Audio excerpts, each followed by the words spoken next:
if you were forced to make a bet on which one would give the most outsized gains in the next like year or two, or else you lose all your Bitcoins, which one would you choose? Oh man. Honestly, I mean, I'm inclined to bet. Hey folks, so DeFi coins are popping right now and it's full on alt season. If you're like me, you're on the hunt for new opportunities for 10 to 100x gains. And a lot of these projects have pumped like crazy already, right? But if you've been in the space for a while, you'll know that during bull markets, there's always opportunities to find new gems. And so when my friend introduced me to a DeFi expert recently, I jumped at this opportunity to have a longer interview with him and pick his brain on what are the top places in DeFi that we should look and that we should invest. And you may be like, what the heck? No one's an expert in this space. But hold that thought right there, because this guy works at a DeFi startup currently. And before that, he was in the traditional finance space for many years. So if there's anyone that could have the title of expert, he would definitely fit the bill. So in this following conversation, he's going to share some really juicy nuggets that you can act on ASAP, like his top 5 DeFi projects that you probably haven't heard of before, but have a lot of opportunities for massive gains. And I was really struggling as to whether or not to include timestamps for this, because I know some of y'all are just going to jump ahead to his picks, but I really don't think you should do so, because throughout the entire conversation, there are so many juicy nuggets and great things to learn about the DeFi space so that you can become more self-sufficient and know what areas to spend more of your time to do more research and get more familiar with it. Either way, you're in for a treat. Just play this video in the background, but listen closely so you don't miss out on any important points. Are you excited? Are you ready? Let's go. All right, great to be here with you, Brian. Can you tell us a little bit about yourself and specifically what your relation is to finance and DeFi? Yeah, for sure. So just by way of background, first job out of college was as an options market maker. Market made natural gas options. Didn't end up loving it that much, but still really loved the financial aspect. Ended up kind of leaving that job and teaching myself programming. And so kind of in a winding way ended up dropping into the crypto space, where it was a great kind of mesh of all my backgrounds between programming and finance and math and all that type of stuff. So yeah, I basically got into crypto, started working for a company called Set Protocol back in 2018. Started kind of as just like a technical operations type, and have moved over time into a software engineering role, focused on smart contracts, and small startup, so you wear a lot of different hats as well. So it's run the gamut to financial engineering, things like that as well. So but yeah, worked for Set for close to 3 years now, and Set just kind of enables on-chain asset management, structured products, things like that. So especially as we've seen this space heat up this year, business for Set has picked up quite a bit as well. Yeah. For sure, and I have a lot of questions about Set too, but before diving into the nitty-gritty, I kind of just want to take a step back and get your overall feeling and macro view of the DeFi space as it is right now in early 2021. Yeah, I mean, obviously it's an incredibly exciting space. I feel like there's a lot of, yeah, like you said, macro forces kind of converging to make it a really happening space to be in. I think, kind of started with the pandemic, a lot of, I guess you could say a lot of money printing from governments and whatnot. And I think there were a lot of inflation concerns out of that, and that started drawing people to Bitcoin. And frankly, I also think an element of it was people being stuck at home and trying to just gamble on things. And Exactly. That definitely, I think we see that in the traditional markets, and, a lot of the stuff that's happening in the traditional markets has actually been happening in crypto for 2 or 3 years, it feels like. So, yeah, I think that combined with, certainly the stuff with GameStop recently, and people feeling like, they're locked out, people getting like locked out of their accounts and stuff like that. That's pretty hard to do with DeFi, if it's a true DeFi project. So I think there's kind of just this general movement towards, cutting out, gatekeepers and trying to look for new ways to receive old services, and DeFi is really well situated to serve that need at the moment. So definitely. And I definitely don't consider myself to be like a crypto OG. I've been in here for like 3 to 4 years myself. But me too. So I'm no OG either. yeah, but one thing I think is really interesting is that in the broader Ethereum space, like we've seen things come and go and new innovative areas that we probably couldn't even imagine in a previous 1 or 2 cycles, right? Like last time ICOs were booming, but now they're like almost dead essentially. And then we had DeFi, we have NFTs. Who really knows what's going to come in the future? But I guess my question for you is, are you worried at all that DeFi might face something like ICOs, or what's your take on its staying power overall? I mean, I think I definitely believe it has staying power. You know, I think this is definitely a little different. You have to realize like the ICOs were run. I mean, it's basically people raising money to just on a white paper, right? They didn't have any implementation or anything. So, you know, it's a very big difference between what was going on in 2017 with ICOs and what's going on now. Like, there's actually utility to these things. There's people using this. There's billions of dollars being transferred daily, you know, on Ethereum through DeFi right now. So, no doubt, it's still a nascent industry though, right? So, it's gonna, just like every bubble and every crypto bubble we've seen, it's definitely going to get blown out of proportion, and there's going to be all sorts of, you know, ridiculous valuations. That's bound to happen, but I think it has staying power. You know, there's not, you know, if you have, especially if you have crypto currently, you can go and you can use that crypto as collateral to get loans, US dollar loans. You can, you know, if you have stable coins, you can get 6 to 10%, sometimes more, depending on the prevailing market rates on those US dollar basically denominated, you know, tokens. I mean, you're not getting anywhere near that in kind of legacy finance. For sure. Yeah, and then I think there's just like, especially, you know, I referenced GameStop earlier, like there's no real gatekeepers either. So you're not going to be told you can't buy this token. You're not going to be told like you can't do something. Like if you can figure out how to do it, you're going to be able to do it. Obviously, that's a double-edged sword to a certain degree, but yeah, I think that is a huge value prop for people. So I'm going to veer a little bit off course here, but you just brought a question to my mind, and I was wondering if you know anything about like bringing stocks and traditional assets onto the crypto space. Have you done any reading about the latest? Like what's the latest for that?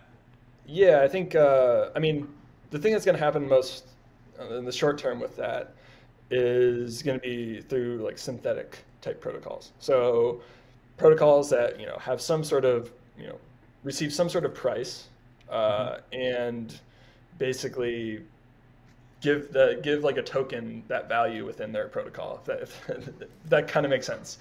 Basically, it's an asset that you can swap for other assets within their protocol at the prevailing like price that they're receiving from off chain at a very basic level. So there's a couple of protocols like that.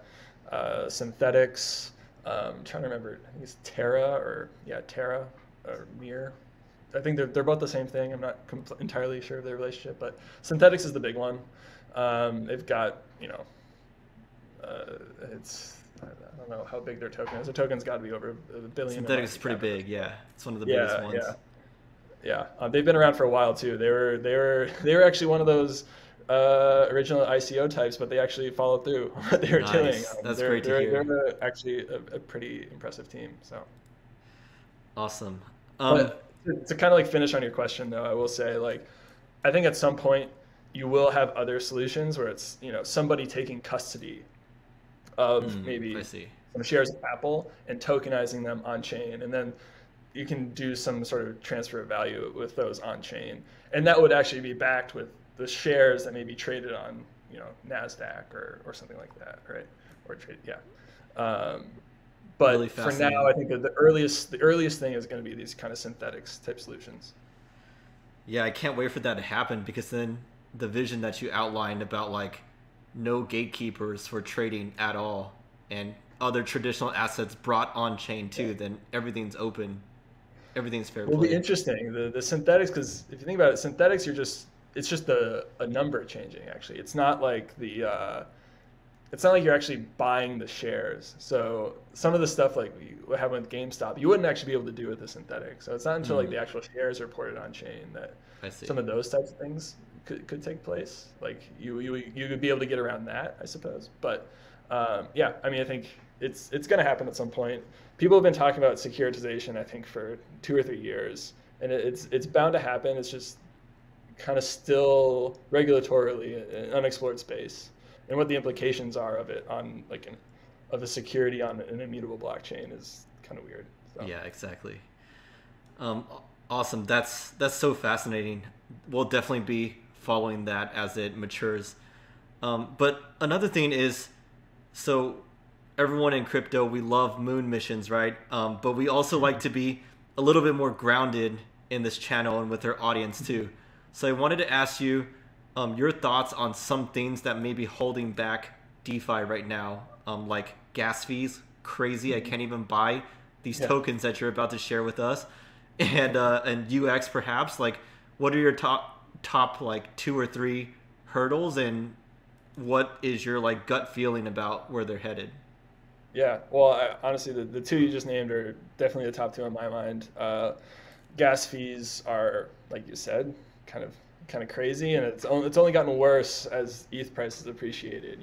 Hmm. Uh, I don't know how familiar your listeners are with gas, but back in you know even like 6 months ago, right now, a good day is 100 gas for ETH, but the equivalent like 6 months ago was 1,000 gas, right? So it's just like it's this compounding problem.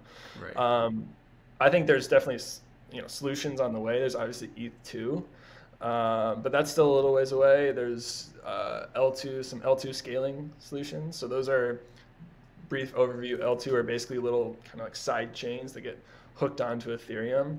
Hmm. Some of them have different levels of functionality, and different like ability to get on and off those chains and come back to the Ethereum main chain. But those will help. I mean, the just getting some protocols out to those different side chains will help significantly with congestion. And because there's some people that all they want to do is like trade, right? If all you want to do is trade, you can just do that on a side chain. That's no big deal, Got it. right? It's some of the more complicated interactions, especially like inter-protocol interactions, which is actually what Set does a lot of. That it's going to be a little while before those can move to like faster kind of scaling solutions. But and then yeah, there's always other competitor chains that are always lurking around. None of them have been able to like make a ton of inroads just because there is a ton of power in that network effect that Ethereum Hmm. has. But I wouldn't shock me if one makes good inroads in this cycle just because of how congested the chain is right now. For sure. And then yeah, then the other kind of big one is UX, like you said. I think crypto is a long way to go, and some of it's just like the nature of crypto. It's kind of like the scale. If you want to give somebody the Web 2.0 experience, it means you have to centralize a ton of the Right. components, which kind of like does away with the whole benefit of Ethereum and Web 3. So it's really kind of striking this balance, and especially as gas fees definitely play into that as well. Like there's like solutions for people to make the experience more seamless, but they cost more in gas, and that's almost like worse that you're paying 2 or 3x the gas, right? So it's definitely a problem that needs work. I think scaling solutions and things like that will certainly help, but there's also just, I think some of it's just going to be people adapting to this kind of new paradigm as well, and not being, kind of realizing that the reason Web 2 worked the way it did was because they had a lot of information about you and had a lot of ability to kind of do things unilaterally. that the companies that are building on top of Ethereum don't have. And so it's kind of, I think people to a certain extent have to come to terms with that trade-off a bit as well. So just something we gotta like learn to live with, the trade-off. A little bit. I mean, it's where you choose where you want that trade-off to be. Like for financial services, that may be super valuable, right? Right. And it's worth maybe a little bit of headache. And honestly, some of these things aren't even that big of a headache, right? For if it's like, when people are saying like, oh, it's the Uber on the blockchain, I'm like, I mean, come on. I mean, could you imagine having to pay $10 for just for a transaction fee? I mean, it would be more than that even. But I mean, that's not happening certainly anytime soon. And if something like that does happen, it's probably going to be on some relatively centralized type of solution, which is maybe fine. But yeah, I think people have to pick and choose where they're, where they want to pay that extra, kind of UX cost, I suppose. Sure. But it will get better over time too. No doubt about that. Yeah, that's great to hear. And now I want to kind of start digging a little bit deeper. In the DeFi space itself, there's a lot of different areas or niches per se. Like we got lending, DEXs, insurance, whatever, right? Which ones are you most interested in, just in general and also in terms of opportunity as a crypto investor? Both you and I and everyone watching is. Mm-hmm. Yeah, I mean, I think as an investor, just general, I mean, honestly, I still think the bread and butter is going to be that kind of more the personal banking arm, like that, the lending, the borrowing, even just basic stuff like sending money in an uncensored way is kind of radical, right? Like that isn't really things that you've been allowed to do in kind of the legacy system. So I still think that's going to be a big bread and butter, and where a lot of new users will be onboarded is like, oh my God, I can get 10% holding US dollar on Ethereum. Why am I holding it on, in my bank where I'm getting, some banks you're having to actually pay, right? So I still think that's kind of the initial killer app, and I think there's a lot of room to grow in that area. And there's definitely some kind of stalwarts already popping up there, but these things change pretty fast, and there's interesting things happening there, especially, I mean, specifically within kind of lending and stuff like that. I didn't get to this on the what's holding DeFi back kind of section, but one of the big things also is on-chain identity. If there's some sort of, either it's a lending protocol or some other type of protocol that's able to kind of crack that idea of on-chain identity, that's done in a way that's not like, fully reliant on sharing like all of your information. I think that could be huge, and that would certainly push forward kind of that kind of personal banking, lending, borrowing, that type of stuff forward. I'm a little biased on this one. I also think on-chain asset management is a pretty big area as well. Whether it's, I think there's the ability now to get access to, world-class traders, unique strategies and stuff like that. And in a way that's not, there's no gatekeeping on it. It's not like you have to know somebody. It's like literally, hey, for Set, for example, like, hey, this guy's doing really well, trading his fund. You can just buy it, right? And, there's the people have, like, we give our managers the ability to decide who can buy in if they want, but generally that's not something that happens. And so you have access to stuff that, you usually, a bunch of rich people are paying 2 and 20 for, that maybe, you would never get the look on. You can look at that now. Like you can get in there and get better financial services than you had before. And then, I think we touched on this previously, but within, I'm not sure I would specifically call this DeFi, but scaling is a huge one as well. That will be ultimately what allows DeFi to flourish. And so I guess I kind of consider that a big area to keep an eye on. For sure. Awesome. Thanks for sharing that. And now I want to get to a little bit more of the fun part, and this is to get specific about DeFi projects that you've been looking at, and I know our audience is going to get a kick out of this, and they probably going to go try to buy some of these.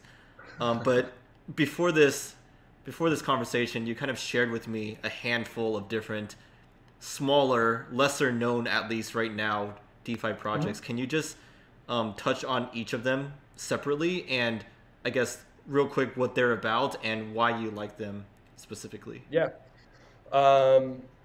Yeah, I guess I'll start with one that actually isn't like super, I wouldn't call it an unknown project. It's actually also one of those that's been around since 2017, was an ICO. But it's, honestly, they've been doing amazing things recently. We at Set have actually started using them a lot more, is 0x. Okay. They've built some really good kind of aggregation products. So by that I mean they've built a service that essentially, allows them to find the best price on chain for whatever swap you want to do. So, and it's even for like exotic, like, you're not going to find a quote on chain if you're trading from like Curve, which is a token, to 0x, let's say. Like, there's no like direct swap you can do there. You'd usually have to do like Curve to ETH to 0x, and maybe you have to do 2 or 3 different transactions to make that happen, right? Whereas with 0x, they kind of do a lot of that routing for you, and they do it in a, there's other protocols that do that, but they definitely do it in the most efficient way. And on top of that, like, to be quite frank, I know their team a bit as well, and they are highly competent. Very good, sure, smart contract engineers, and very good product people too. Yeah, I think, with some of the improvements they've been putting out and pushing forward, I think that they have a ton of opportunity, and I think we'll also see, I know they kind of do some work building out kind of almost like a private market book, a private like order book as well, which I think is going to be really important for being able to enable like larger entities to actually start meaningfully trading on chain, right? If you can go out and trade like $2 or $3 million worth of something, that's a huge value add for asset managers or whales or whatever it might be. So I think they're doing some really good stuff. The other one I'd say, and I've been looking at a lot, is Alpha. Okay. They're a lending protocol, but they also have these great kind of more leveraged yield farming products. They're clearly like very competent at what they do, very good at what they do. Why do you say that? What's that? Do you know them, or why do you say that they're? I don't know them. I don't know them that well. I think they're based out of Asia, I believe. Okay. But yeah, I think they're doing things to kind of push the envelope a bit. And I think, out of all like the yield farming stuff I've seen out there right now, I think they're doing the most, interesting. Okay. Side of that, and that actually leads to kind of another project that they're in cahoots with to a certain extent. It's called Cream. Okay. That's a fork. So it's a fork of Compound, which is kind of one of the more standard legacy protocols. Cream is a little bit more like adventurous. I think Compound is kind of designed to be, more for institutional types. It's very, got it. Very reliable and does what it's supposed to do. Cream is kind of the same protocol that's been forked, so basically copied, and they're willing to be a little more adventurous. So they're willing to list assets that, Compound might not be willing to list, for example. And the really cool thing they're doing is they're actually starting to do under collateralized lending. So, right now, pretty much every loan in the crypto space is backed like 1.3 to 1.5 to 1, right? Like if I'm borrowing $10,000, I'm gonna have to put up $15,000 of collateral. And if it, obviously if prices decrease, if your collateral prices decrease or whatever it is, then you're gonna end up, getting liquidated or what have you, right? So the cool thing about Cream is they're offering this like under collateralized lending. And they're doing this only specifically to protocols right now. So Alpha is one of those. that they have some sort of, they have like an agreement that's encoded in a smart contract that guarantees that, like, you know, Cream is the first one to get, you know, if something goes wrong, they get paid out first, basically. But this allows them to use leverage, to use much more leverage because it's under collateralized. So I think Cream is just interesting because they're doing new stuff in that space, and they have it live right now. I think Aave, which is another kind of lending protocol, I think they're getting some sort of credit delegation up and running at some point. But they're also kind of they're kind of in between Cream and Compound. So they'll push the envelope, but they're still like, they're big, and they kind of they still move like a little bit more, you know, they're going to be a little more cautious than Cream might be. When you say under collateralized, do you mean like less than 1-to-1? Yep. Or just? Yep. Oh, so wow. just okay. Yeah. So it's like, you know, you don't have to post. Yeah, like you said, you don't have to post the full collateral. You can post. I imagine I don't know what the amount that they post is, but you can post less than 1-to-1. But there's some sort of encoding in the smart contract that makes sure that, you know, if things go wrong, you know, Cream gets like priority. It's basically like some sort of, you know, liquidation debt priority, right? They get the priority on that. Got it. And they probably also charge a higher interest rate, I would imagine, too. But I know they're getting a ton of usage out of that. And it's not only good for them as a protocol, it's good for people who use their protocol. Because I think a lot of this, from what I remember, a lot of the stable coins there have the highest rates because people are trying to tap into that that kind of under collateralized lending facility, basically. For sure. So yeah, Cream, good one to keep your eye on. The other one I've been looking at a bit is Rook. Okay. I'm not as familiar with like the actual workings of it, but this is one that it doesn't really have any real competitors in the space, I don't feel like. What they do is essentially, the best way to describe it is just like DeFi plumbing. It's like if like they basically have a big pool of money that they'll run arbitrage, you know, do arbitrage trades out of. So keeping different, you know, like AMM pools and stuff like that in line.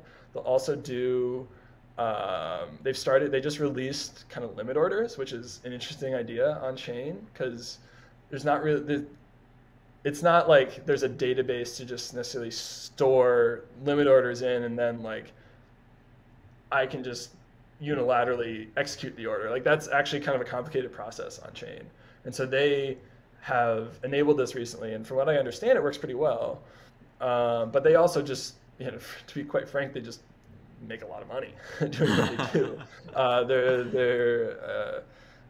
They basically seem to print money over there with their different ARB bots and limit orders and stuff like that. So, you know, that's one that like I'm still learning a little bit more about, but definitely appealing and definitely interesting to me.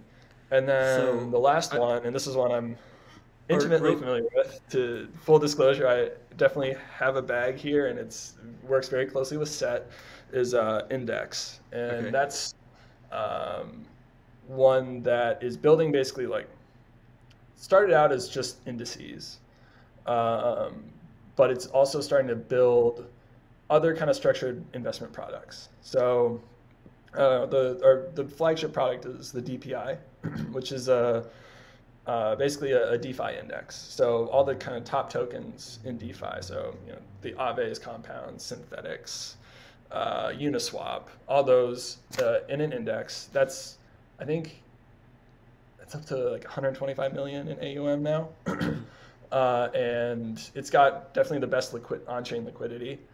It's definitely seeing it start to get used for like kind of the rotation trade that people tend to make. It's like, oh, DeFi to ETH to Bitcoin, Bitcoin to ETH to DeFi. Well, that's now Bitcoin, ETH to DPI, right?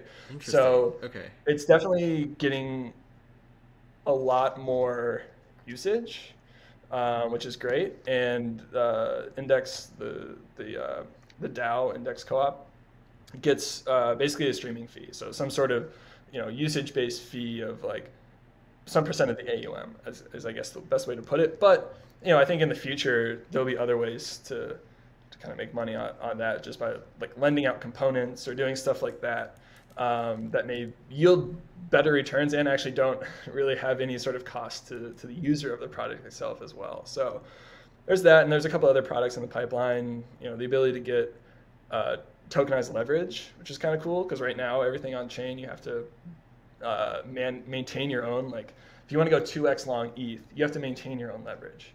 Well, this will be a token that you can just buy off of Uniswap, and it will maintain like roughly 2x leverage over the long term, which is pretty cool. That saves you a ton of gas, and yeah, I think that'll be a pretty interesting product as well. Yeah, it definitely sounds interesting. And one quick question I had on my mind is for Rook. So as a token holder, do you essentially like get a cut of their profits that they generate doing the arb trades? I believe so. I believe like I'm not sure if that's enabled yet, or if it's just like, hey, you own Rook, you now own the ability to do something with this treasury, right? I'm not 100% sure whether that's enabled yet, but yeah, I think that's. I mean, I just know, like, especially actually great synergies between like Rook and Index is like a lot of these structured products or products that can like do some sort of action on a kind of repetitive basis or a timed basis. Rook is a potential solution for at least redundancy on making sure those products operate as they're supposed to, right? Like ultimately everything on the blockchain has to be triggered by somebody calling it from off chain, right? So some of these kind of more algorithmic products, if there's nobody triggering it, it may not fulfill what it's supposed to do. So Rook is actually also very well suited to kind of slide into some of the stuff that we do with Index. Like we obviously are triggering a lot of those things, but they are either could be great from a redundancy perspective, or if the process makes sense, that's the type of thing they can kind of just like take over too. So there's a huge, in my opinion, a big need for something like that kind of like allows you to, keep and maintain a lot of these on-chain products. For sure. Yeah, thank you for sharing all those. I'll definitely need to do a little bit more research and potentially cover some of them individually here.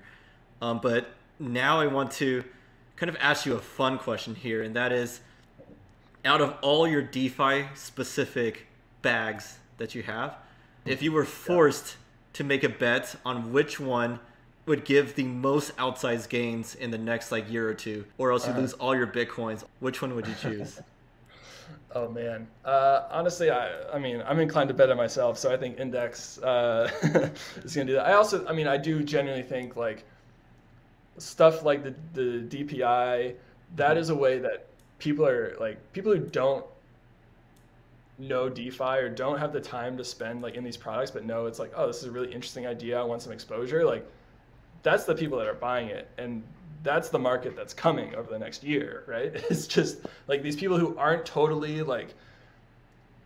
not totally up on all the projects. They're just like, oh, just give me exposure to all of them. Well, there you go. You have exposure to all of them. So I think that product's gonna be huge in the coming years. It's definitely gonna be dependent on like how many, it getting on exchanges and stuff like that. But yeah, I think that's gonna be the gateway to exposure to DeFi for a lot of people is a product like the DPI. And then like I said, I think there's just a lot of other interesting products that the Index is building. That makes sense. Yeah. I mean, it sounds kind of cliche to do the project that I'm most closely working with, but I genuinely do believe, and especially on a market cap basis, where it is kind of relative to some of the other projects I just talked about, like it's very, very small comparative market cap to those as well. So I think it has the ability to really kind of launch from there. Yeah, you might be onto something, because honestly, I have not heard of it personally myself compared to some of the other projects that we chatted about in the past few minutes. So you heard it here, folks. I'm going to have to check this out. I'm already feeling bullish about it, but of course, if you're listening in, then do your own research for Index as well.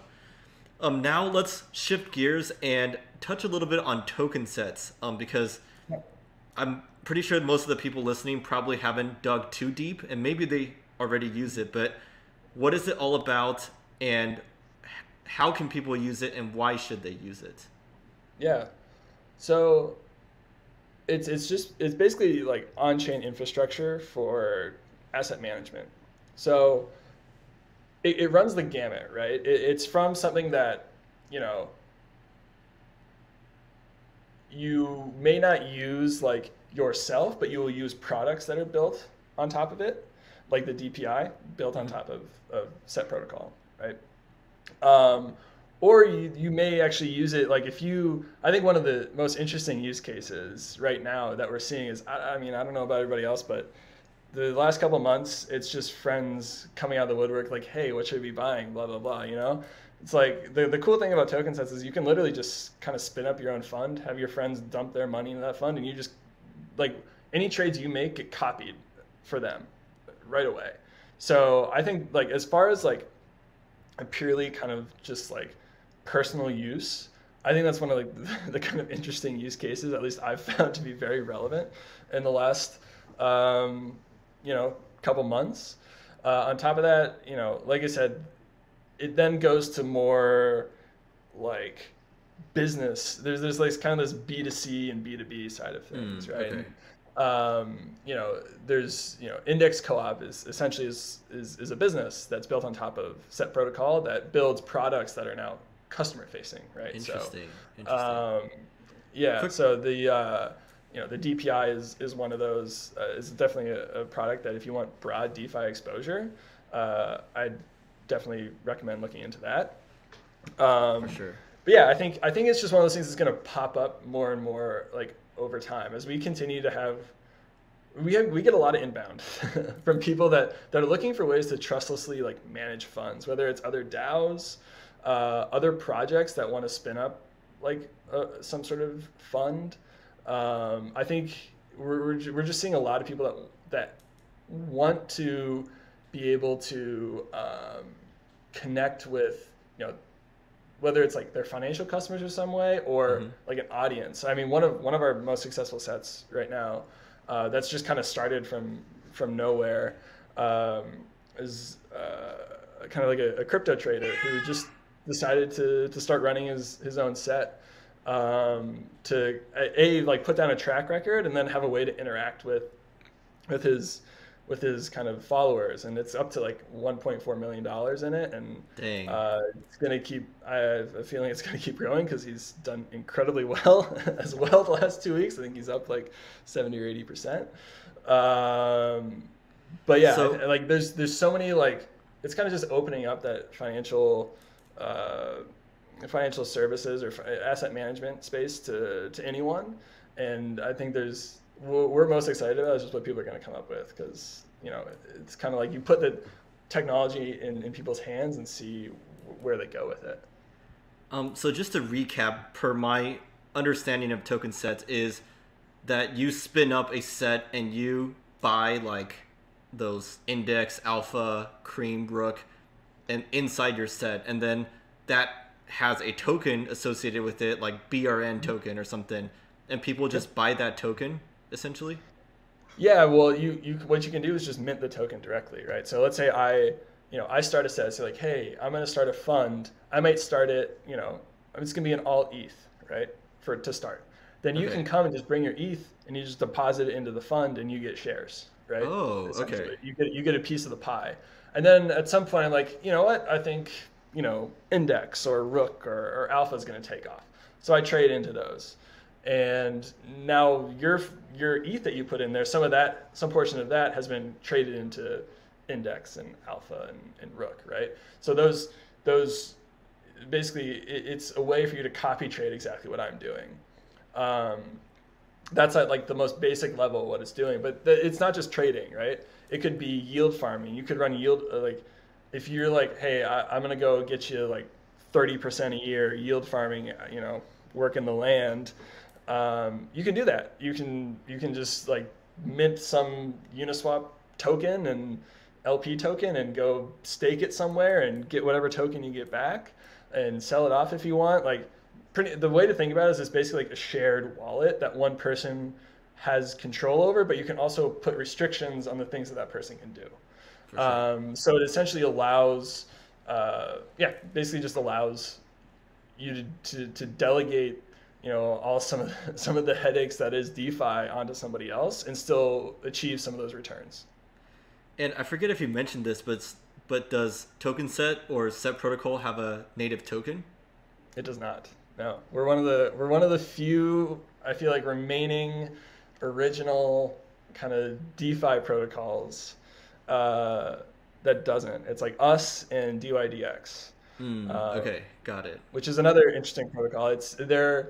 They aren't as like interoperable with some of the other protocols. They kind of are in their own area, but it's they were kind of one of the first ones doing like leveraged trading and futures and perps and stuff like that. So got it. Also know that team very well. They're very smart guys and gals. So sounds good. This was an amazing conversation so far. I want to wrap up with some fun general questions, not necessarily DeFi related. So we're full on bull cycle right now. What do you think is the highest price that Bitcoin and Ethereum will reach this macro cycle? I mean, honestly, for the last couple of months, my base case for Bitcoin has been like 200 to 300K, to be perfectly honest. Just with all the kind of institutional buying we started seeing, and definitely some of the stuff that's happening in the macro landscape as well. Honestly, with some of the stuff that's happened over the last couple of weeks or week, really, I'm inclined to maybe adjust it even higher. I don't know, but I could see it topping out at 500K. I could see it getting up to 500K. That's like the blow off top, right? That's right. If you're the most, I mean, somebody's gonna throw this back in my face, but if you're the person buying at 500K, you're probably gonna be really sad, unless you want to wait for another 4 years or something like that. But and what about Ether? Yeah, I think Ether. I don't know. I have a lot. I'll be perfectly honest. I might work on Ethereum every day, but I study, like, my off time is definitely looking more into like Bitcoin price fundamentals. Got it. So I don't have as good of a read on Ether. That said, like, if people are using it, like, there's so much value being transferred through like Ethereum right now. Like, it is definitely a very valuable platform. It's what, like 1,800 right now. Like, I don't know. There's no reason it can't get up to 5K, maybe even more. I mean, listen, anything that seems unreasonable is probably in the cards. It's kind of what it feels like right now, like at first I thought, like, okay, this is the cycle for Bitcoin specifically. This is the cycle that, some companies start putting in their treasury. Well, that happened already. That happened. Not only did it happen in like a meaningful way. So now I'm like, is this the cycle that maybe some sovereign nation announces that they're holding it in their treasury too? It may not be crazy, like, a G20 nation or something like that, but I could see it. I could definitely see it. And who knows what that means for price? I mean, especially as the amount of coins in circulation goes down. It'll be really interesting to see what happens. I think the tail end is going to be quite a big blowout. For sure. And another question is, so in terms of market cycles, right? Some people say that the cycles are getting longer. What is your take on that? Like, how long of a bull market do you think we have left, roughly speaking? And how long of a bear market will ensue after that? In your prediction, obviously. Yeah, I'm definitely still operating on, like, we got another year of bull run. I'll be honest, though, I think a lot of that's just over-indexed. Just like doing a little bit of self-examination, I feel like some of that is definitely over-indexed in the last bull run. It's really hard to say. Like, I mean, when does it, where does it end? At what point are people like, oh, this price is too high? It's hard to say. I think what I will say, though, like on the kind of the bear market side of things, I do think there's like now a higher floor that's been put on Bitcoin, right? Like, the people buying it right now are like those guys got diamond hands, right? Exactly. Like Tesla probably isn't going to be selling their share of Bitcoin. You know, like a lot of these places that are allocating money to it are not going to be, I don't think they're going to be as quick to sell, because I think that they're allocating is like, we need to just diversify our treasury, right? So, you know, they may sell bits and pieces, but I do think that the floor will be much higher for Bitcoin this cycle. For sure. I do think like there's a lot of uncertainty with ETH too. Like I think, you know, it'll end up getting across the finish line, and I'm sure, you know, it'll end up being in a good place, but there's going to be a lot of FUD to be spread, I'm sure, as that's getting rolled out.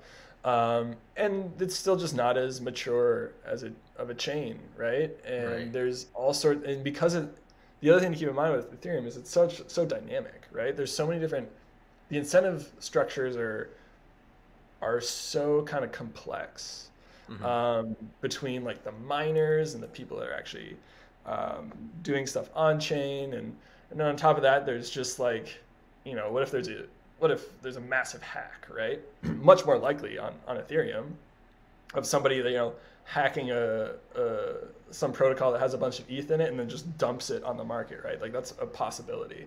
So I think, you know, there's just more risk to Ethereum right now. So For sure. I would imagine that like the actual bear market there will be more dramatic. Like last cycle, it was more dramatic than Bitcoin. I think it'll definitely be more dramatic this time around. And I think most likely the same for a lot of DeFi tokens as well. I mean, there's still a lot of maturing for these industries. Definitely. But I think like you're still, you know, potentially getting it at good prices right now. Depending, I mean, some of them are going to die, right? Like Yeah, definitely. it's the same thing with the internet. You know, when the internet, the .com bubble, some of those died, but some of them stayed, and they're the Amazons, the whatever else. So the same thing is going to happen here. But definitely the kind of nadir of the bear market, I think, will be felt much more acutely by ETH holders and probably DeFi holders. I think, you know, there's just a better floor for Bitcoin now. Yeah, makes sense. Awesome, Brian. Well, it's been a pleasure to chat with you today. Any last final thoughts you want to share before we wrap up? Not really. I think Okay. this was a ton of fun. Yeah, I think DeFi is a really fascinating space, and if people are interested in it, it's definitely worthwhile kind of poking around and seeing all that's going on, and potentially getting involved. You know, there's, you know, like a lot of opportunities to get involved and learn kind of on the fly. I guess I didn't even mention this when I was hyping up Index, but I think one of the great things that's going on there is it is truly one of the best communities Okay. in crypto as well. Like we have all sorts of, like, it started in October, and we have like multiple people who are doing data analytics, multiple people doing marketing and growth and business development and all that type of stuff. And it's a very welcoming community. And we aren't the only ones. I do think that we're still fairly unique, probably one of the top communities. But there's so much opportunity to like get your hands dirty and it doesn't have to be just technical stuff either. If your background is like marketing or growth or business development, like get involved in these protocols. You'll learn a ton. You really will. And yeah, if you're interested in you know, poking around Index a bit, come and jump on our Discord server. I believe it's like Index Co-op or something like that. I need to find. I'll be sure to drop the links to Index, to TokenSets, to everything. I'll drop you the link. All right. But yeah, I think that like just doing something you're gonna learn a lot from that, and yeah, it's very accessible.